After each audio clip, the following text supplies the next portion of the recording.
Olá, pessoal. Bom dia Brasil, bom dia a todos. 8 horas da manhã e nós vamos iniciar aqui a live para tirar as dúvidas dos pacientes com a doença de Parkinson. Vamos conversar com o pessoal do grupo Rumo à Cura, com a Cíntia e com o Marcos, que vão fazer as perguntas frequentes no grupo, mas todos vocês estão convidados a compartilharem também as dúvidas aqui nos comentários e deixarem sua pergunta. Vai ser uma live mais ou menos de 40 minutos, pessoal já entrando. Enviem esse aviãozinho aqui embaixo para todos os outros pacientes ou familiares que vocês conhecem, que talvez teriam interesse em enviar perguntas ou talvez tenham interesse em assistir essa live depois. Então enviem esse aviãozinho. Eu já vou chamar aqui o Marcos e a Cíntia, que já estão aqui. Já vamos dar largada à nossa live sobre tirando dúvidas na doença de Parkinson. Então vamos lá, vamos conversar com o pessoal do Rumo à Cura. Já vou chamar a Cíntia e o Marcos. Deixa eu só... aqui o Marcos. Deixem suas perguntas. Coloquem coraçõezinho. E vamos embora. O Marcos, ok. Agora deixa eu chamar a Cíntia. Bom dia. Ok. Olá, tudo bem? Olá, Tudo Marcos. jóia? Beleza? É um prazer. Tudo bem? A Cíntia também. Bom dia, pessoal. Oi. Cadê a Cíntia? Tô vendo só uma parede. Tô aqui. Maravilhosa. Bom dia, Cíntia. Tudo bem, pessoal? Bom dia. Bom Tudo dia. ótimo. Muito Começando frio? o dia com a doutora Mariana, fica ótimo. É um prazer. É um prazer estar. Vou deixar os comentários, porque se alguém deixar o comentário aqui, a pergunta também acho que é legal. Sem ficar no rosto de vocês, mas quando salva aí já vai sair. Vou colocar. Tá? Vou colocar o meu também. Ah, boa! É. Quero ver o livro do Marcos. Isso aqui é o cartão de visita. Cartão de visita. Isso aqui é top. Muito bom. Muito frio aí, Cíntia? Tá, um pouquinho. Ontem eu quase congelei. Aqui de manhã. Está mais ou menos. Aí não faz muito frio, né, Itabira? Aqui é Minas Gerais. Itabira, pede Ouro Preto. O pessoal do norte me fala assim, aí tá frio, aqui tá 20 graus, tô congelando. Falei, 20 graus aqui, eu tô de blusa curta. Aqui é ocasional. É verdade. A gente do sul, né, assim, a gente congela. Sim, Curitiba tava 9 graus hoje. Tá friozão. O meu áudio tá bom aí, gente? O áudio tá bom? Tá bom. Tá bom, tá tudo bom. Gente, então assim, se vocês quiserem, né, para quem, a maioria do pessoal que já conhece, né, que a Cíntia e o Marcos são do Rumo à Cura, do grupo de WhatsApp. É um grupo... Quantos participantes tem agora? Tem uns 90? Quase 90. Quase 100. Quase 100. Tá com 98. 98 pacientes ou familiares. Então, se alguém está assistindo a live também tem interesse, né, participar. Isso até ontem, né? Que eu saiba, não foi adicionado mais ninguém. A não ser que a gente adicionou e eu não estou sabendo. Então, se alguma outra pessoa quiser entrar, eles podem entrar em contato diretamente contigo, ou com o Marcos ou com a Cíntia, é isso? Pode. Tá, perfeito. Exatamente. Então, gente, a gente tira dúvidas, a gente conversa com vocês, né? Conversam bastante. Olha, quero entrar no grupo, ó. Conversem, mandem diretamente com a Cíntia. Para a Cíntia ou para o Marcos, e eles adicionam vocês, tá? Exatamente. Então, gente, eu participo do grupo e tem muitas perguntas, né? Sempre tem muitas perguntas. A gente tenta responder o máximo que dá, mas eu acho que realmente fazendo uma live a gente acaba respondendo com maior facilidade e depois vai ser bacana. Então, se vocês quiserem começar a fazer as perguntas que o grupo tem dúvida ou que alguém mais mandou para vocês, eu estou à disposição. A Cíntia pode iniciar, tá, Cíntia? Posso começar? Tá, então vamos começar com a primeira. A Cíntia, fundadora do grupo, ela tem a preferência. Não sei se eu vou conseguir saber todas as respostas, tá. né? Porque vocês são feras, hein? Muitas pessoas utilizam a mucuna alegando que poderá, quem sabe, diminuir o Prolopa. Mas qual a diferença entre o Prolopa e a mucuna, sendo que os dois são industrializados? boa Porque tem pergunta. essa ideia de que produto natural é liberado e produto alopático é perigoso. Então, mas tudo é industrializado. Na verdade, não sei se diria industrializado. Diria que assim, que o levodopa ele é químico, né? Ele é produzido aquela substância. E a mucuna é feita de uma planta, né? Então, na verdade, se moe aquela planta, aquele feijãozinho, que a mucuna é um feijão preto, digamos, originário aí da Ásia, da Índia. E,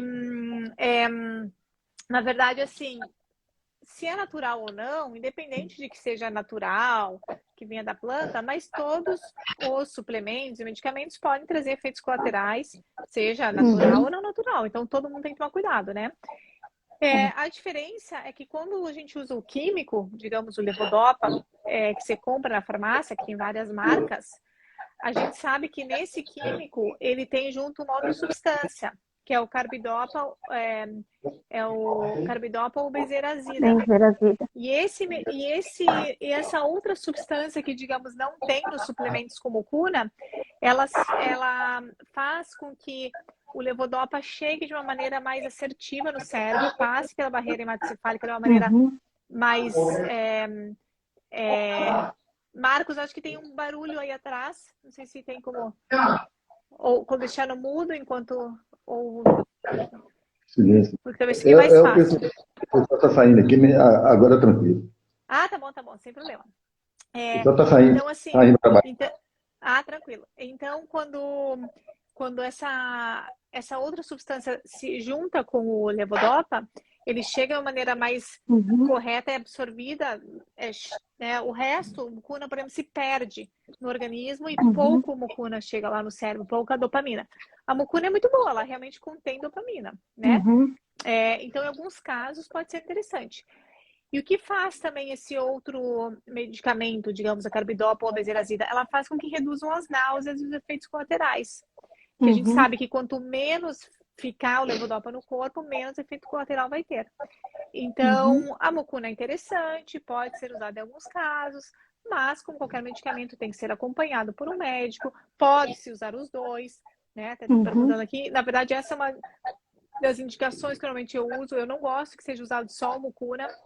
Acho que não faz sentido nenhum. Em todas as doses, se usa os dois? Não. Você pode usar às vezes. Por exemplo, o que a gente pode fazer? Quando o paciente toma bastante Prolopa. Eu gosto bastante nessa situação. Existem várias situações, né? Mas quando o paciente já toma muito Prolopa, muito, e mesmo assim tem algum período de off. Então, para talvez não colocar mais um comprimido de Prolopa, a gente coloca um pouquinho de mucuna. Então, o mucuna ele pode dar uma ajudinha aí, né? Uma ajuda aí nesse levodopa que já está sendo utilizado e o paciente vai se sentir melhor. Mas em nenhum momento deve-se usar só o mucuna. E existem diversas doses também que o seu médico, para cada paciente, tem que trabalhar individualizado. Dependendo onde se você estiver, tem pacientes meus, né? Nos Estados Unidos ou em Portugal, que às vezes é utilizado como suplemento, então não precisa de receita. Só que assim, esses que você pega diretamente na farmácia, tem até um estudo que saiu agora, mostrando que diziam, por exemplo, 200 miligramas de mucuna e não tinha nem 100. Outro não tinha nem mucuna. Então, assim, no Brasil isso às vezes não acontece, porque quando se manda manipular, supostamente, se é uma farmácia de manipulação boa, diz, né, contém o que diz, né? Mas tem que ficar um pouco esperto. Só pegando a carona aí, esse mucuna, ele é tipo um coadjuvante? É um coadjuvante, digamos. É algo a mais que pode ser utilizado com o paciente. Mas assim, eu vejo muito vocês, né, os pacientes de Parkinson gostam muito disso. É natural. Eu vou tomar o natural. Só que assim, às vezes você precisa não natural. Inclusive, muitas vezes o não natural, o químico tem mais efeito, foi mais estudado e causa menos problemas do que o natural. Então, como vocês veem aí, né? Eles falam, vou tomar chá disso, chá daquilo, chá daquele outro. Você vê quanto problema até na mídia apareceu de pacientes que tiveram falha hepática, pacientes que realmente tiveram problemas graves, tomando apenas chás para emagrecer, chá natural disso, chá natural daquilo.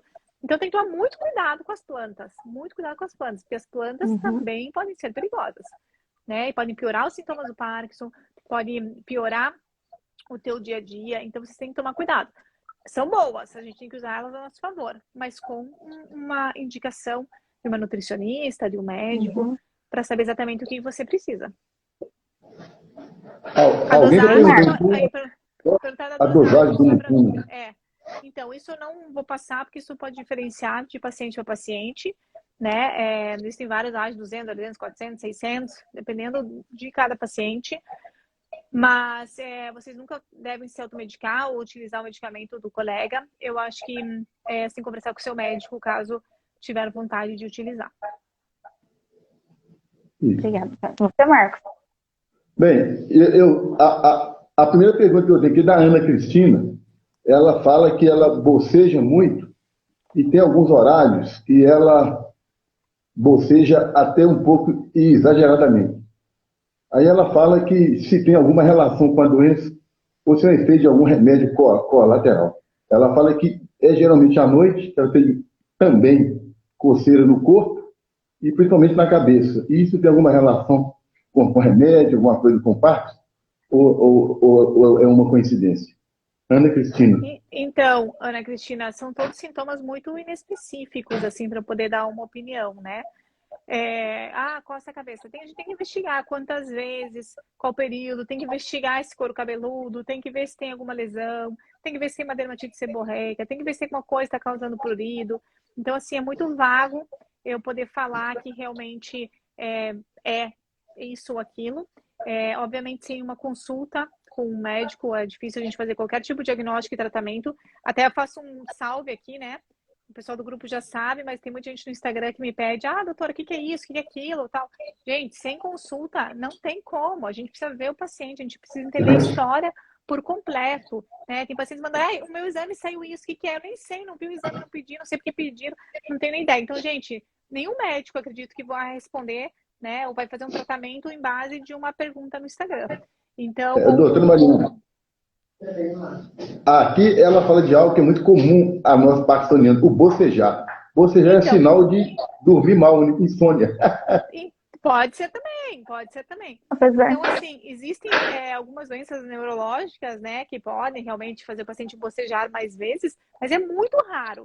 E realmente com a doença de Parkinson, eu acho curioso, até se vocês quiserem comentar se vocês bocejam mais, mas eu quase nunca escuto essa queixa, acho bem difícil essa queixa e realmente não tem nada na literatura mostrando que tanto prurido ou coceira ou bocejar tenha relação com a doença.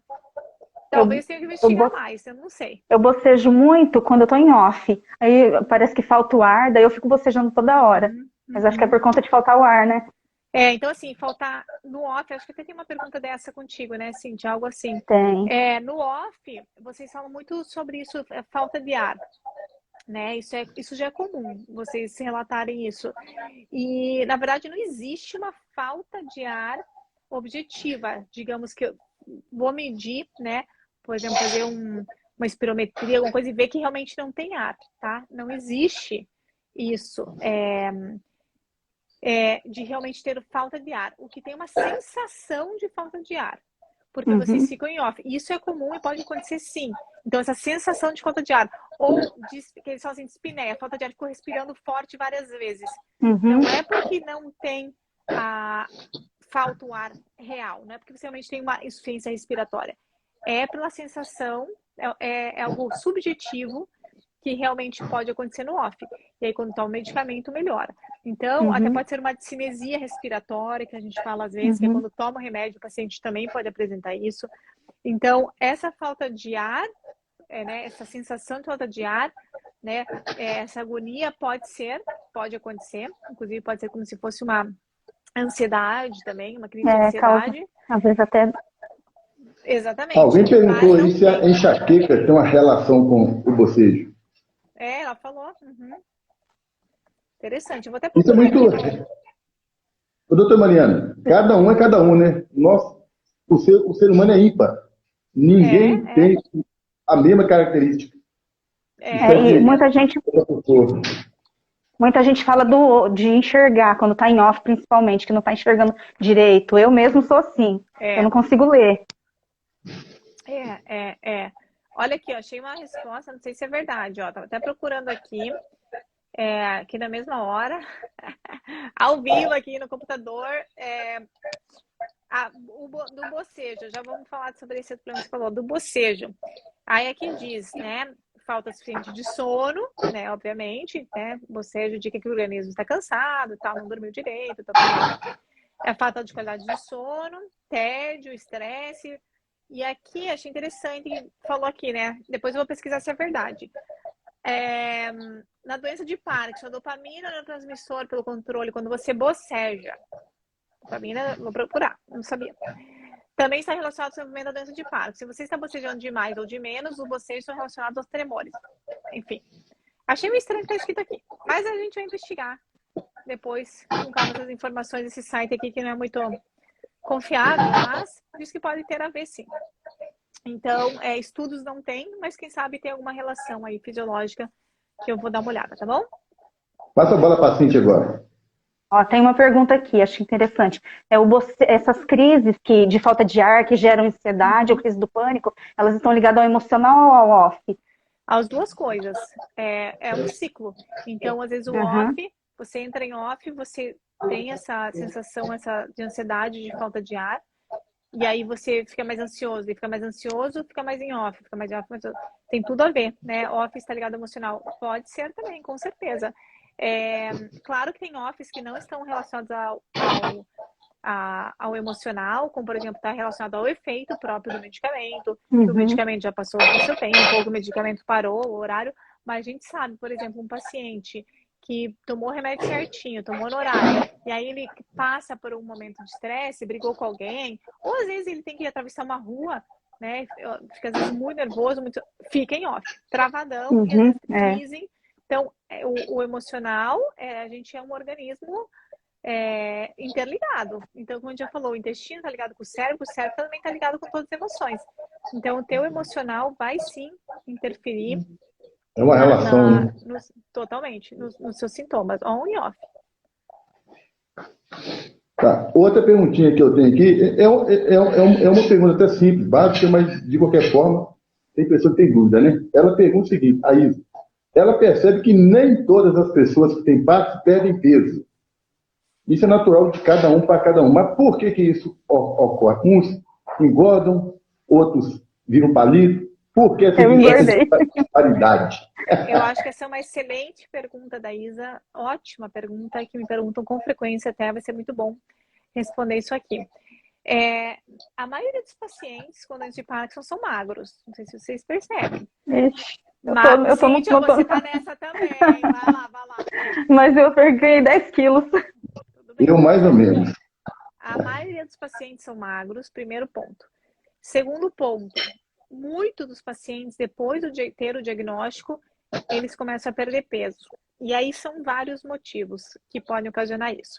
Cada paciente pode ter um ou mais motivos, né? E alguns não tem nenhum, até por isso que alguns não perdem peso. Mas a grande maioria perde sim, né? Às vezes perde, mas não é tão significativo. Outros perdem bastante peso e a gente às vezes precisa até investigar a causa. E quais são eles? Então, primeiro, falta de apetite. Por que acontece a falta de apetite quando o paciente tem o diagnóstico? Porque um dos vários motivos que eu vou falar agora.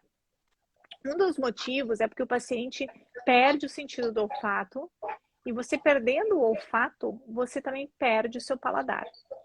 O paladar está completamente interligado com o ar que está entrando na nossa narina. Então, eles trabalham juntos, digamos. Então, o paciente começa a sentir o gosto da alimentação diferente, começa a não sentir gosto. Tem pacientes que me relatam, tudo tem gosto de alumínio, tudo tem gosto estranho. E acaba deixando. Então, aquela comida que comia, aquela massa, aquela comida que ele tinha costume de comer, acaba que começa a ficar sem gosto, sem sal, sem interesse nenhum, e o paciente perde interesse e simplesmente para de comer, ou procura, às vezes, comer mais doce, né? Então, a gente vê que pacientes com Parkinson acabam comendo mais doce, porque realmente o doce seria, digamos, o último. É uma compulsão, né, doutora Maria? Pode ser por compulsão, mas também pode ser porque é o último gosto que se perde. Então, o paciente com o doce é a única coisa que ele realmente sente prazer e sente aquele sabor. Os outros ele não sente mais. Então, por isso, muitas vezes ele acaba procurando doce. Então, esse é um motivo que pode perder peso. O paciente não quer mais comer porque não sente vontade. Segundo, o paciente pode ter ansiedade e depressão. Na ansiedade, claro, ele pode acabar comendo mais. Mas pode ser que o paciente tenha depressão E o paciente que tem depressão, a gente sabe, eles diminuem a comida, fica dormindo mais tempo, não tem vontade de fazer nada, tem a apatia, então não tem intenção de comer. Então, tá lá na cozinha, não vou nem pegar, não tem nem vontade de se alimentar. Então realmente, a depressão é algo bem, bem interessante. E é muito comum, né? No parto, isso, né? É muito comum isso. Muito comum. Então, como eu falei, as duas coisas são muito comuns. A apatia. Né? Apatia, depressão e a perda do olfato, que acaba perdendo o paladar. Então, acho que são dois fatores que a grande maioria pode ter, os dois ao mesmo tempo. Então, já não fala. Depois, a gente tem outros motivos, como, por exemplo, discinesias. Então, aquele paciente que tem muito, a Isa, por exemplo, tem muita discinesia, muitos movimentos involuntários, você está tendo um gasto energético muito maior, né? Então, aquele paciente que se mexe, ou mesmo o paciente tem tremor que não está muito bem controlado. O paciente eu, no meu caso aqui agora, estou tendo só na minha mão aqui, ó. Com pouco tremor, mas isso aqui é de emoção. De emoção. Então, mas mesmo esse tremorzinho de emoção já gera um gasto energético maior que uma pessoa que está sem emoção. Entende? Então, o mais pequeno que for, né, imagine aquele tremor, né, vigoroso. O paciente às vezes tem discinesia, fica suando. Então, realmente, você percebe que se o paciente tem maior gasto energético, vai perder peso. Então, o paciente também pode ter esse sintoma e mais os outros. E depois... A Cíntia passou o dela para mim hoje, viu, Cíntia? Você me contaminou. Cíntia tá tranquilona, hoje tá de boa. E um outro motivo interessante é o paciente que a maioria dos pacientes com Parkinson tem esses problemas gastrointestinais, é o paciente que tem problemas gastrointestinais. Então, a gente sabe que o intestino funciona mais lento. Então, ele funciona mais lento, ele absorve menos nutrientes. Com isso, o paciente também, às vezes, não consegue engordar. E o paciente também pode ter mais salivação, né, uma hipersalivação. Pode ter dificuldades de deglutição.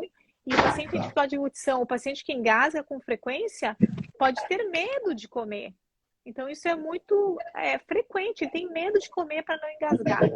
Então, o paciente às vezes acaba não comendo, porque ele tem medo, muitas vezes acaba trocando pedaços de comida por pedacinhos muito pequenininhos. Ou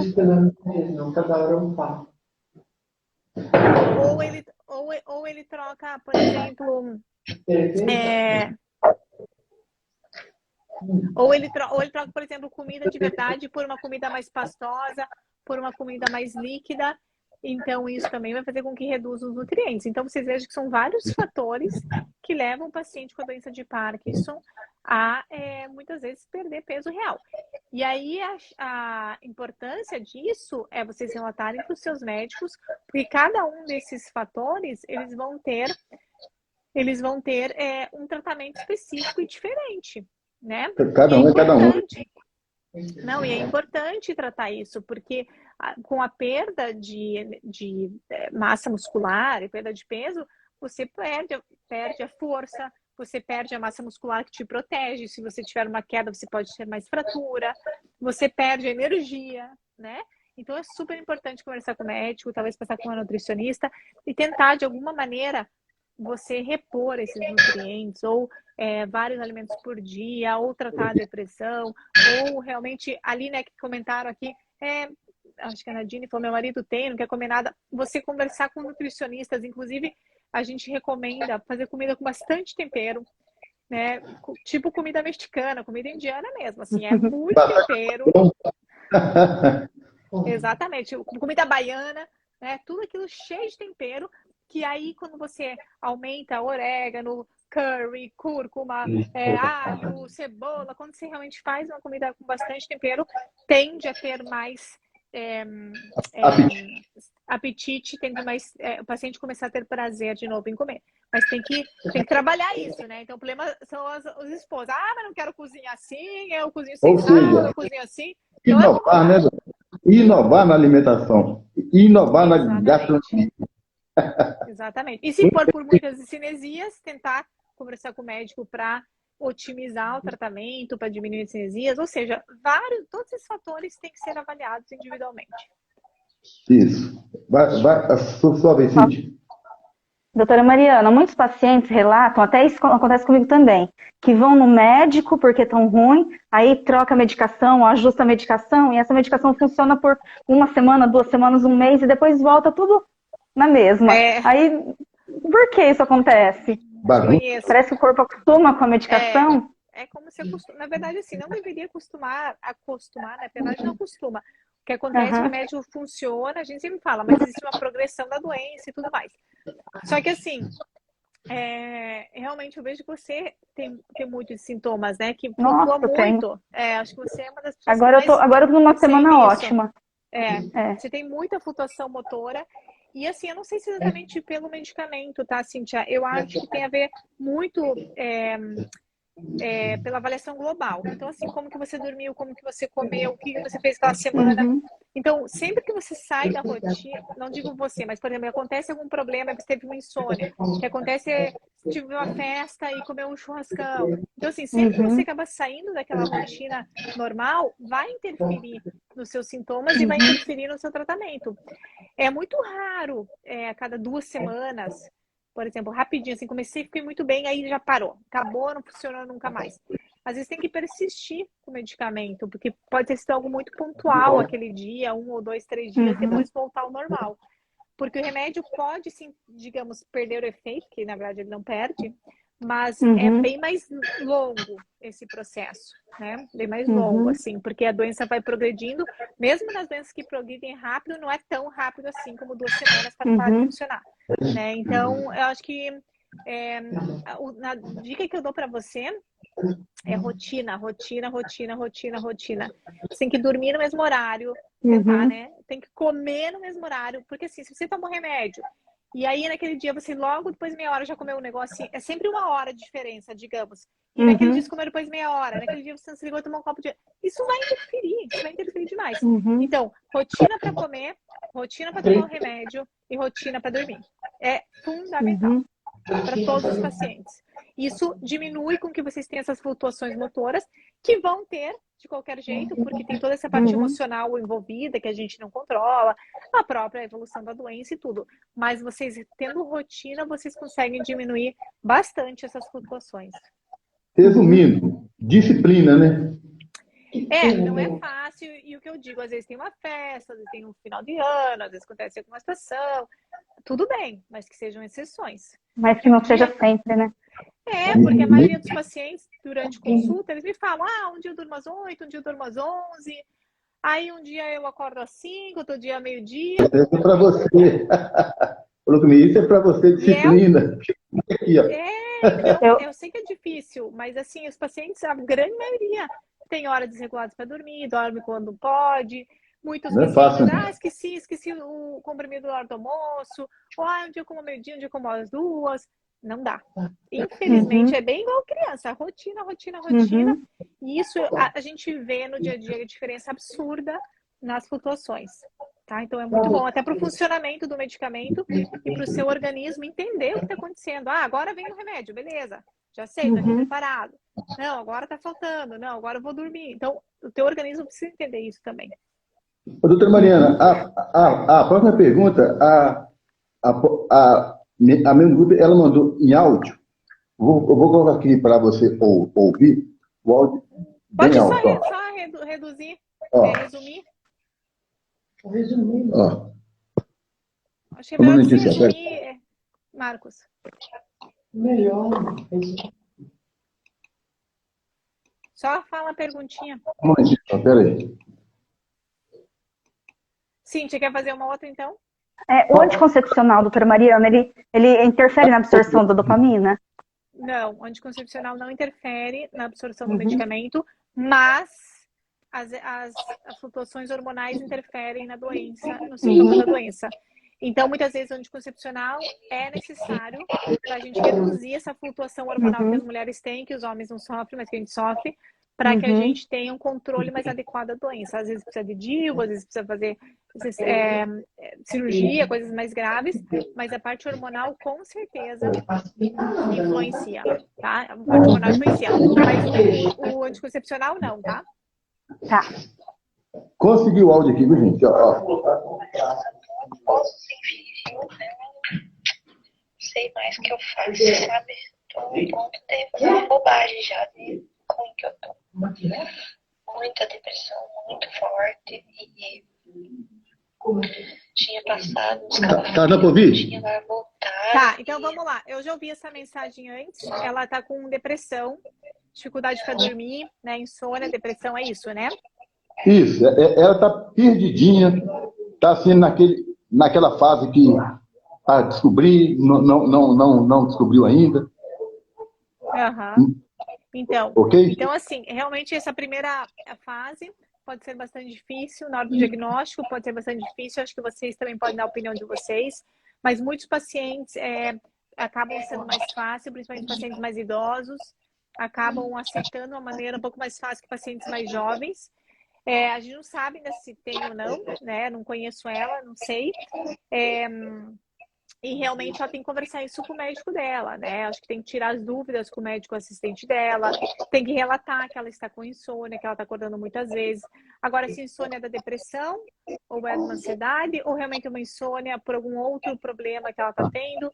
Então, de novo, ela tem que relatar para o médico, conversar sobre todos os problemas que ela está tendo e tratar a depressão, a insônia e se ela tiver Parkinson também. Tá. Tá? Então, conversar com o neuro. Só um detalhe, ela foi no neuro, por enquanto ele não deu para ela o diagnóstico ainda não, tá avaliando. Tá. Provavelmente ela deve te procurar, viu? Tá bom, ficarei esperando, sem problemas, tá? Passa a bola para a Cintia aí. Doutora Mariana, qual a sua opinião sobre a ozonioterapia e a hemoterapia? Tem algum risco para a saúde? As perguntas são polêmicas. Pessoal, só que quem está assistindo e quiser tirar uma foto aí, né, fazer um print, né, Cíntia, e colocar no feed, nos stories, marcar a gente, né, Marcos? Aí a gente compartilha, mais pessoas têm a chance de vir e procurar a live, né? Marca esse momento. Exatamente, são momentos muito importantes. Então, um tema bastante polêmico. Eu não vou entrar em pequenos detalhes sobre isso. Mas, assim, a gente sabe que a ozonioterapia é indicada para alguns tipos de doença, que tem estudos comprovados cientificamente, por exemplo, para melhorar feridas, pós-operatório, feridas Estética, né? enfim, né? Exatamente. Mas não serve para tudo, inclusive na doença de Parkinson. Tanto a hemoterapia como a ozonioterapia não tem nada que realmente prove a eficácia desses métodos. Então, só a gente falando de Parkinson, não tem nada cientificamente comprovado, não indico para nenhum paciente, acho que não tem sentido nenhum fazer isso, só o único motivo é gastar dinheiro, né? Então, acredito que a ozonioterapia também não tenha nenhum malefício, nenhum efeito colateral importante, mas tem que saber ser indicado.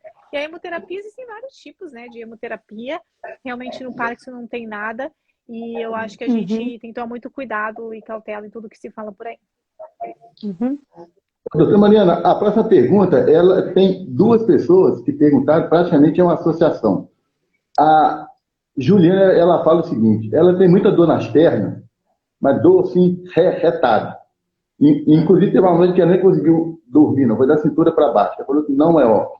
E a outra fala de um problema que a senhora já citou também, a famosa dor no ombro. Ela fala que é uma dor insuportável e nenhum remédio tira essa dor. As dores são muito comuns, né? As dores são muito comuns.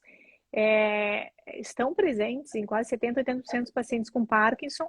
As dores podem ser difusas, pode ser em local específico, ou, por exemplo, o paciente tem muita discinesia, normalmente apresenta muita dor mesmo. A dor no ombro é algo muito comum, principalmente do lado afetado. Então, o paciente tem a doença direita ou esquerda, normalmente é o lado que está afetado e tem que ser incomoda avaliado. Muito, né?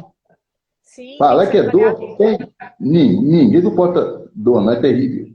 Às vezes essa dor do ombro aí pode ser importante e pode requerer fazer algum procedimento, ver se tem uma ruptura, muitas vezes pode ter ruptura de ligamento, fazer infiltração com corticoide, enfim. tem que ser avaliado. Se o neurologista acha que, com certeza pode ser o Parkinson, ainda mais se é assimétrico do lado que o paciente está afetado, pode ser sim, a gente chama ombro congelado, frozen shoulder, né, em inglês, é muito reconhecido na doença de Parkinson, né? Então tem que ser tratado adequadamente, tem que ser encaminhado para um ortopedista. Na maioria das vezes, o ortopedista e o neurologista conversarem sobre como tratar essa dor. Só um detalhe. Eu acho que no nosso caso, ortopedista e neurologista, dois trabalham muito juntos, né? É uma associação, esses dois Na profissionais. verdade, o neurologista tem que trabalhar com muitos outros profissionais, né? Então, assim, na verdade, a doença de Parkinson trabalha com gastro, trabalha com endócrino, trabalha com neurocirurgião, trabalha com psiquiatra. Então, Multidisciplinar, né? Multidisciplinar. A doença ela é multifacetada, a doença apresenta, e fora as terapias, né? Nutrição, TO, fono, físio. Então, realmente tem que ser uma equipe. Doutora Mariana, a apomorfina, queria sua opinião, eu já sei, você já me falou, mas para todo mundo ouvir, sobre a apomorfina, se a gente deve ir atrás, no caso na Argentina, que já é legalizado, e assim, aqui no Brasil ela se compara como o dispersível, né? Se ele tem, a apomorfina tem o mesmo efeito colateral do que o dispersível. Ótima pergunta, eu acho bem interessante a gente falar sobre a apomorfina. A gente não fala muito porque não tem no Brasil, né? Não tem previsão de chegar no Brasil, há muitos anos tem na Argentina. Já é liberada na Argentina, Inglaterra, Estados Unidos. Então, a apomorfina tem dois tipos, né, de apomorfina. Tem a apomorfina que ela é subcutânea, que é uma canetinha, é como se fosse canetinha de insulina, né? De diabetes, né? De diabetes, aquela de alergia, né, que o paciente injeta. E tem a outra apomorfina, que é o contínua, né? Difusor, né? A infusão contínua de apomorfina, né? Que é digamos, uma parte aqui do odeno de Jejum.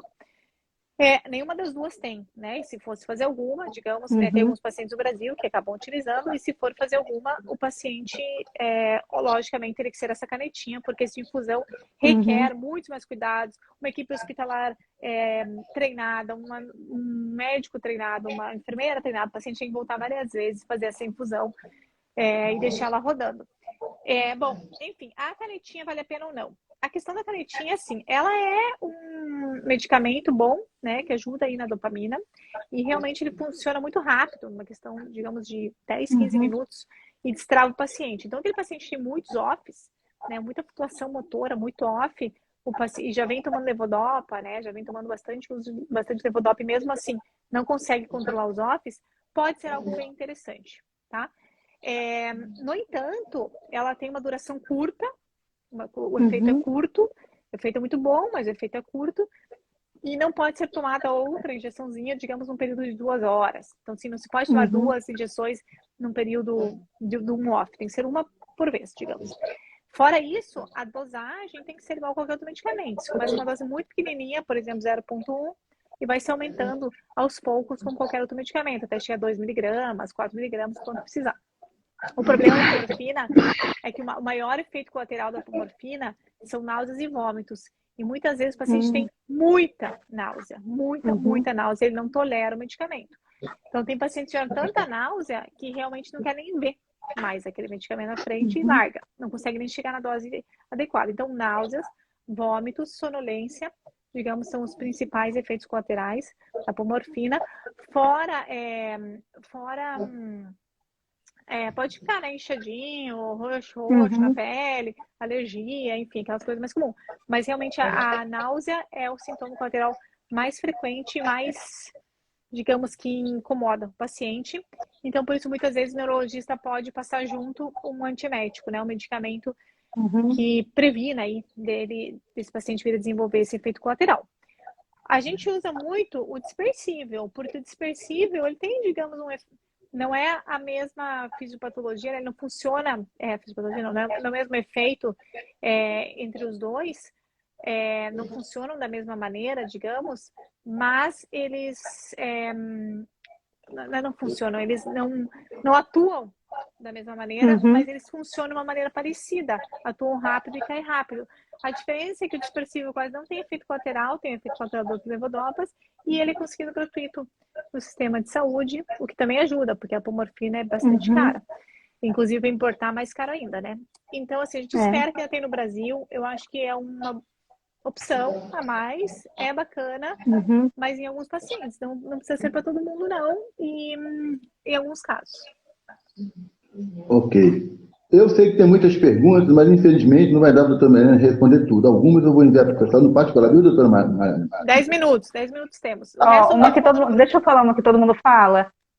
Do bipirideno e do Rivotril. Dizem que causa demência. Isso é verídico? Porque, assim, o Rivotril a gente sai da crise de ansiedade rápido. Não tem outro jeito. E a gente usa ou não usa? Então, a Kineton também. o Akineton que é o bipirideno. A Kineton é bipirideno. Assim, os dois não é que causam demência. Vai ficar demente. Tomou, nossa, amanhã tá demente. Não é assim, tá? Realmente, tem estudos que mostram que com uso prolongado, e dependendo da dose também, mas o uso a longo prazo, muitos anos tomando, ele induz a terem uma perda cognitiva, tá? Então, junto com outros fatores. Só se for crônico, então. Só se for crônico. Os dois. Crônico. Então, uso crônico. Mas assim, acontece que o paciente utiliza. Então, quanto menos utilizar, melhor.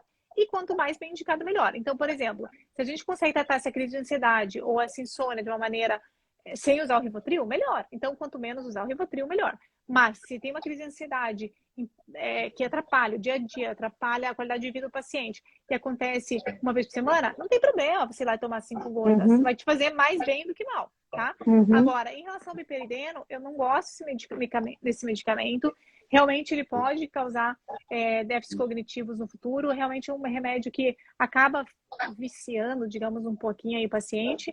Doutora Mariana, na brincadeira, é igual cervejinha, com moderação, né? De vez em quando. Né? Tudo na vida, né? Tudo na vida o caminho do meio. Mas o biperideno não se usa mais para doença de Parkinson, salvo alguns casos. Por exemplo, os pacientes que têm um tremor muito incontrolável, digamos. A gente pode tentar, porque a gente sabe que ele responde bem ao tremor. Mas tem tantos outros medicamentos para o Parkinson com tão menos efeitos colaterais que o biperideno ficou meio esquecido. Ele é um medicamento muito antigo, a gente não usa mais. Obsoleto. Assim, na verdade, todo paciente meu que tem biperideno eu tento tirar. A minha primeira atuação é tirar ele e a gente tentar controlar com os outros medicamentos. Eu tenho uma pergunta aqui da Ângela, ela já foi abordada, é uma perguntinha breve, viu, Cíntia? Sim. A Ângela, ela tem muita discinesia, inclusive ela fala que ela tem medo de tomar o Prolopa ou o Parquidopa, que ela sabe que se tomar, a discinesia vem com tudo. Claro, isso preocupa muito o porquê disso, que isso varia muito de pessoa para pessoa. Então nem todo mundo vai precisar de cinesia. Quanto maior o uso, né, a dose do levodopa, mais tempo de uso, o risco de vir a precisar de cinesia é maior. Acontece mesmo quando tomo levodopa, eu sinto muito que eu tenho medo de tomar levodopa, porque, né, você fica nessa opção, ou eu fico com muita cinesia, ou eu fico muito travado. O que eu faço, né? O que é melhor para mim? Então, eu sei que é terrível ter que ter essa opção, mas ela deve conversar com o médico dela, porque existem medicamentos para melhorar a discinesia. Então, existem vários medicamentos, na verdade, 2 medicamentos que podem melhorar as discinesias e outras estratégias, como reduzir a dose do levodopa, pausadamente mais vezes por dia, enfim. Só uma observação. Uma coisa que atrapalha muito, doutora Mariana, é que as pessoas vão em médicos, estão sempre trocando de médicos, isso é ruim, né? Um médico fala uma coisa, o outro fala outra, e aí fica aquela bagunça danada, porque a pessoa, um tira, o outro aumenta, e aí bagunça. É complicado porque realmente cada um tem um tipo de atuação, não que um esteja mais errado, outro esteja menos errado, às vezes é pela própria experiência do médico. O que eu sempre digo, o ideal é procurar um especialista em distúrbios do movimento e que você se identifique com ele, né? Então, mas no SUS é difícil, né? No SUS nem toda pessoa encontra. É muito difícil. Assim, nem digo tanto no SUS, eu digo mais no interior, né? Porque no SUS de São Paulo, no SUS Curitiba, a gente tem especialistas em distúrbios do movimento, vários. Mas eu digo que é mais difícil eu acho que nas cidades interiores, cidades mais pequenas, realmente é muito difícil achar um especialista. Mas aí a gente tem consulta online, né? A gente tem consulta online que ajuda muito. E eu acho que você vai ser melhor tratado se passar por um especialista. E entre especialistas também pode ter essa diferença em tratamento. Isso também pode acontecer. Isso é cada cabeça, como diz o ditado, né? Mas realmente não adianta ficar pulando a cada 3 meses um médico diferente, porque você vai ficar muito bagunçado com o seu tratamento. Então, tenta achar alguém que se identifique, que realmente você acredite nas palavras daquele médico e segue em frente. Dá tempo de mais uma? Dá bora mais duas. Dá. Ó, deixa eu falar sobre uma entrevista com o Dr. Mark Abreu e o Amaury Júnior, que está muito difundido aí nos grupos de WhatsApp. Todo mundo está com esperança. Ele está falando que cura o câncer, cura Parkinson, Alzheimer ou diminui muitos sintomas. E assim, não é comprovado cientificamente isso, né? Não tem nenhum estudo científico, nem dele, nem de nenhum outro grupo falando sobre isso. Eu acho muito, assim, eu tô esperançosa também, tá? Não conheço ele, já para deixar bem claro. Não tenho nada contra ele, não tenho nada. Mas não tem nenhum estudo que comprove isso. Alguns pacientes só tem relatos de pacientes, melhorei sintomas, mas o paciente faz um monte de outras terapias, toma outros remédios, faz fisioterapia. Então, assim, o quanto melhorou e quanto aquilo realmente valeu a pena pelo valor. Eu acho que cada paciente tem que se perguntar, eu quero melhorar 1%. Para mim, esse 1% eu pago $1 milhão. Tá ótimo, então talvez melhore. Né? Mas quais são os riscos? Quais são os efeitos adversos da terapia? Quem pode fazer, quem não pode? O paciente tem cardiopatia? Eu não sei. Infelizmente, eu não tenho... Esses dados não são revelados, né? A gente não sabe, ninguém sabe. Sem falar que é caro. Isso não é só porque... Mas eu acho que isso de caro, eu acho que se não existe a cura, acho que cada um pode, digamos, se eu inventar a cura, eu posso cobrar quanto eu quiser. Ou quem inventar a cura, e daí, mas que cure. Então daí eu te vendo algo que é real.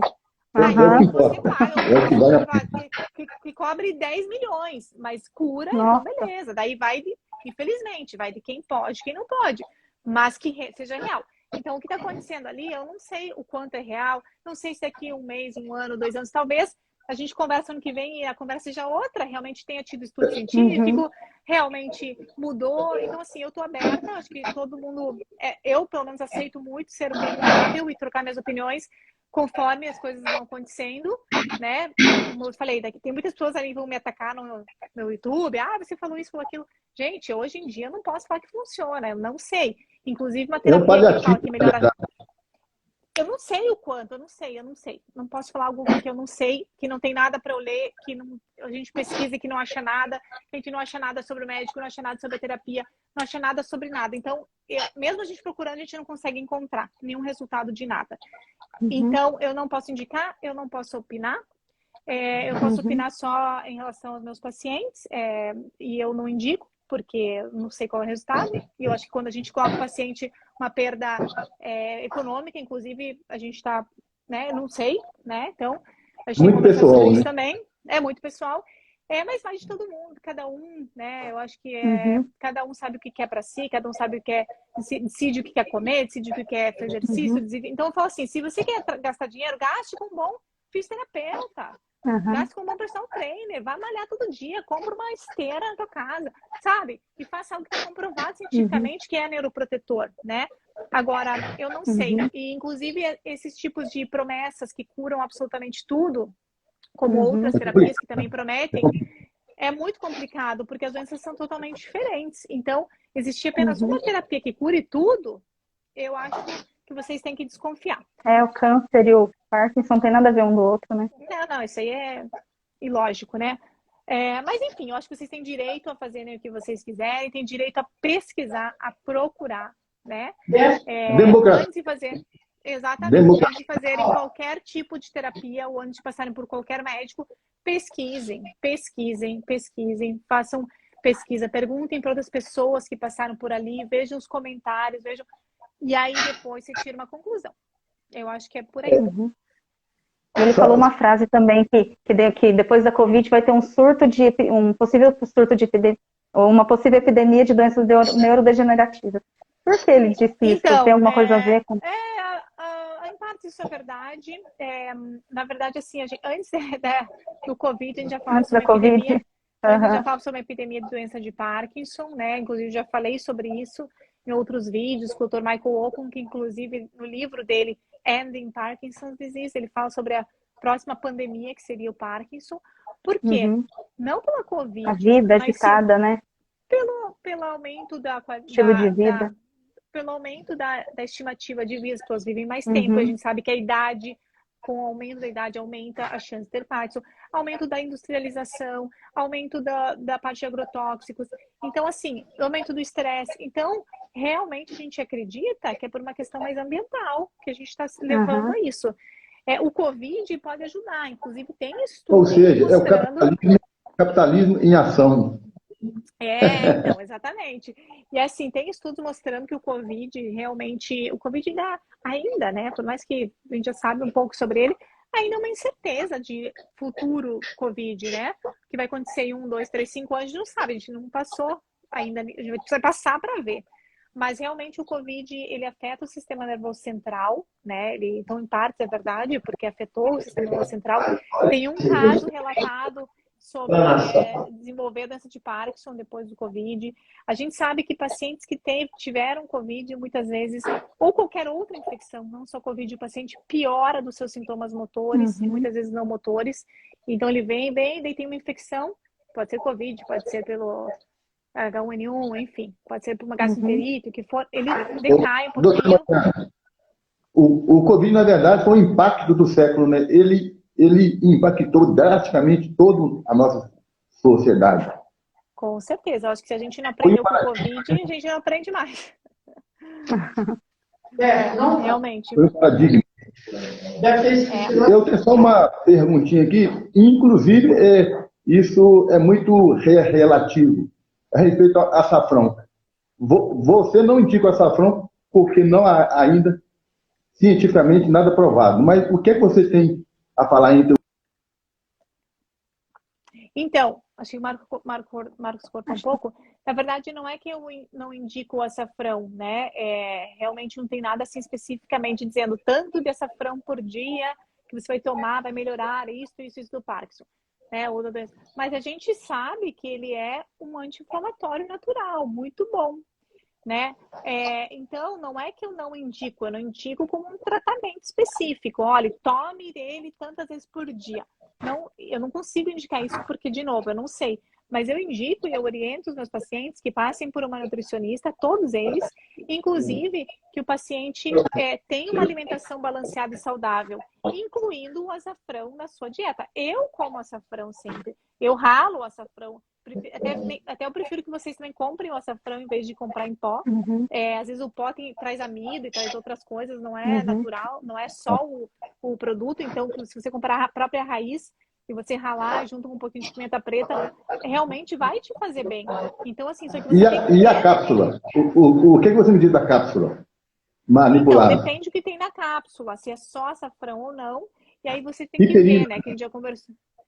Junto com piperina, que é para funcionar, digamos, açafrão para realmente ser anti-inflamatório. Mas, de novo, não temos nada provando. A gente sabe que ele é anti-inflamatório, a gente sabe que ele é bom. Agora, quantas cápsulas por dia você tem que tomar, eu não sei. E para você funciona. Outra questão só importante do açafrão. Pode interferir em pessoas que têm cálculo renal, e pode interferir. De novo, é uma planta, mas ela pode interferir. Então, não é para todo mundo. De novo, gente, qualquer planta não é para todo mundo. Então, conversa, às vezes o paciente tem pedra, cálculo de rim ou outros tipos de pedra. Cálcio, né? Falar de cálcio. Pode, então, piorar. Então, gente, tudo, mesmo as plantas e qualquer tipo de suplemento deve ser conversado com um nutricionista que entenda de suplementos. Eu ia até perguntar sobre o suplemento. Sobre o suplemento, se é um modismo ou se funciona mesmo. Só para não perder muito tempo com o açafrão aqui, vamos deixar o açafrão para outra live, a gente conversa com uma nutricionista, a gente vai falar mais profundamente. Eu acho que tem que fazer com uma nutricionista ou até com a Maura, que ela faz bastante fitoterápico, né? Ela trabalha bastante com fito.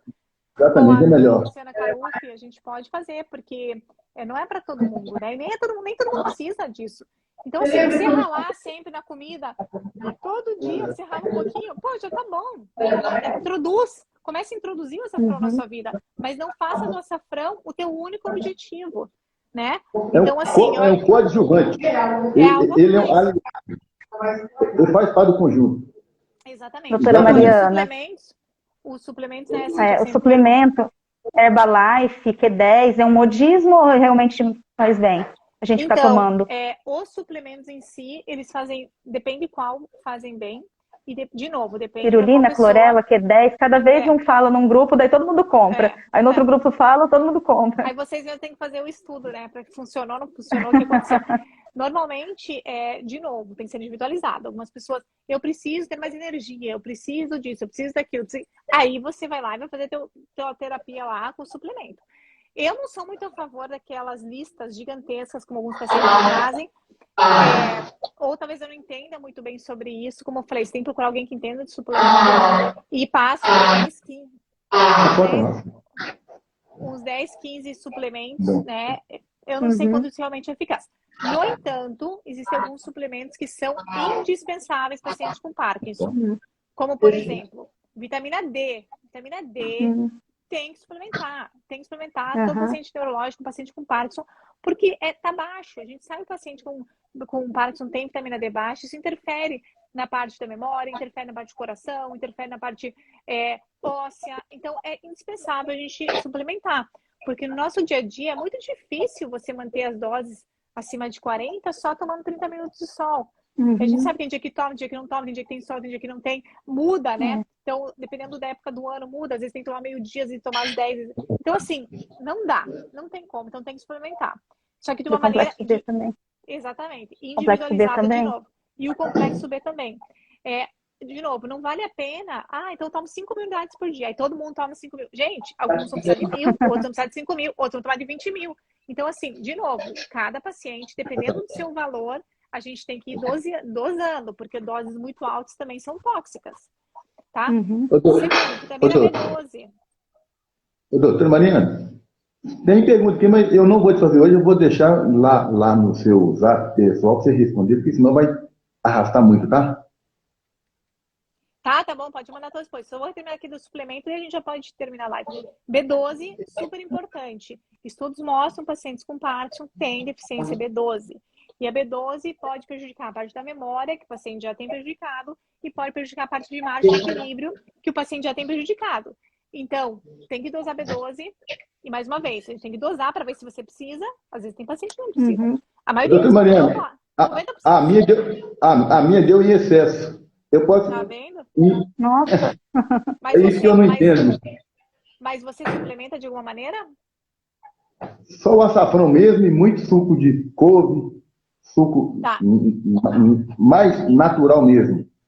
Então, vou te falar, dependendo do valor que deu, a gente tem que investigar outras doenças, tá? Então, depois eu vou te mandar aí um vídeo para você dar uma olhadinha. Vitamina B12 alta sem suplementação, a gente tem que fazer investigação, tá? Então, tem que investigar. Tudo demais tem que ser no limite, né? Exatamente. Então, B12 tem que investigar em todo paciente. E assim, a coenzima Q10 em alguns casos interessante, não para todos os pacientes, a creatina não para todos os pacientes. Algo muito interessante que esse vale meio que para todo mundo é o ômega 3, para todo mundo, mesmo que não tem Parkinson. A gente sabe da importância do ômega 3, então esse até eu tomo, né? Eu tomo ômega 3 todo dia. Vitamina D e B12 eu também tomo todo dia. Então, acho que assim, a gente tem que ter um pouco de cautela e sempre conversando com o médico e passando por um nutricionista e tateando, né? Então, a gente faz exame, a gente vê, passou muito, né, o ferro, a gente tem que avaliar pacientes com Parkinson podem ter deficiência de ferro, ferritina, então alguns vão precisar, outros não. Então, tudo isso tem que ser conversado caso a caso. Você se pergunta aí assim, eu vou fazer uma Doutora última. Mariana, o cetoneurim, alguns médicos receitam, só que na bula está escrito que não pode para quem nem parte. Mas e aí a gente fica na dúvida. Não tem, tem né? um vídeo meu falando sobre isso. Tá. Não tem problema, tá? Acho que é Eu isso. terminei. Só uma perguntinha básica. A Joelma, para finalizar, a dor da rigidez, ela pode ser confundida com problema circulatório na perna? Qual que é a diferença? Rigidez e problema circulatório? A dor da rigidez na doença de Parkinson pode ser confundida com problema circulatório nas pernas? Se sim, qual a diferença? Eu acho que quem tem que responder isso é quem tem rigidez e quem tem problema circulatório, porque seriam dores diferentes, mas às vezes podem se confundir, porque é dor na perna, né? Agora, exatamente como é o tipo da dor, eu acho que realmente, talvez vocês que tenham rigidez possam responder como é que é essa dor. Pode ser eu tenho rigidez, mas não tenho dor. Confunde muito com coluna. Então tem que investigar. Nervo ciático Eu tive uma dor na perna e o meu não foi pago, foi neo-ciático. Eu fiz um ultrassom, avaliei, tomei o remédio e acabou a dor. Mas foi Tá problema vendo? de ortopedia. Exatamente. Aí, por exemplo, esse problema da. Entrando aqui, tem um paciente agora. Esse problema da circulação, muitas vezes não dá dor, ou o problema de rigidez também pode não dar dor. Então, ou os dois podem dar dor, né? Então, se você acha que tem ali alguma veia, né? Tem aquelas varicoses, ou Aí no alteração, angiologista, ou alteração de coloração da pele, do pé, formigamento. Então, normalmente, essas coisas associadas falam mais a favor de problemas circulatórios, né? Então, fica muito roxo o pé, fica mais vermelho o pé, ou mais branco. A gente vê se tem alguma veia ali mais tortuosa ou algum formigamento, fala mais a favor de algo circulatório. Quando é só uma dor, talvez mais em opressão, né? Ou da rigidez, talvez. Mas qualquer dúvida que tiver, o médico pode avaliar, fazer um exame clínico ou mesmo fazer um exame de ultrassom e ver se realmente tem uma insuficiência venosa ali ou não, tá? ok. Para mim, fica tranquilo. Outra pergunta eu passo para a senhora depois no particular. Perfeito, gente. Acho que foi muito legal, foi muito produtivo. Foi. Espero que todo mundo que viu aqui, que assistiu, espero que vocês tenham Não, a senhora gostado. vai ficar todo dia só respondendo pergunta e pergunta é o que mais tem. Vocês têm muitas dúvidas e eu acho válido a gente conversar e fazer essa troca por aqui. Então, obrigada mais uma vez. Nós que agradecemos sua presença, ter aceito o convite, tá? Muito bom. Obrigada, muito obrigado, Dona Maria. Muito obrigado. E eu acho muito obrigado é pouco. Só Deus para poder te iluminar e te agradecer. Muito obrigada. Pergunta sempre vai ter e a gente vai agendando aos poucos outras oportunidades, não é verdade? Agradeço Sim, a parte daqui a um tá mês, assim. 2 meses, a gente marca outra. Beleza. Sim. Obrigada, Deus, tá? Tá bom? se Deus quiser. Um grande abraço. Muito obrigado. Obrigada. Bom dia para você. Obrigada, Nadine. Obrigada. Obrigada a todos. Beijo, tchau. Tchau, tchau.